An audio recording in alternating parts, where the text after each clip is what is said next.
সব জায়গাতে হেরে যাওয়া কিছু লোকের মধ্যে আমিও একজন। জানতেই পারতাম না ঘর না ছাড়লে সমাজ কতটা কঠিন।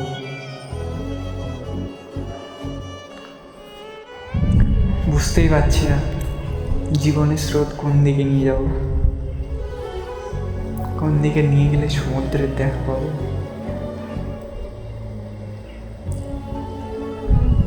সবাই আমার মুখের দিকে তাকিয়ে, জানি না আমি কি করতে পারবো।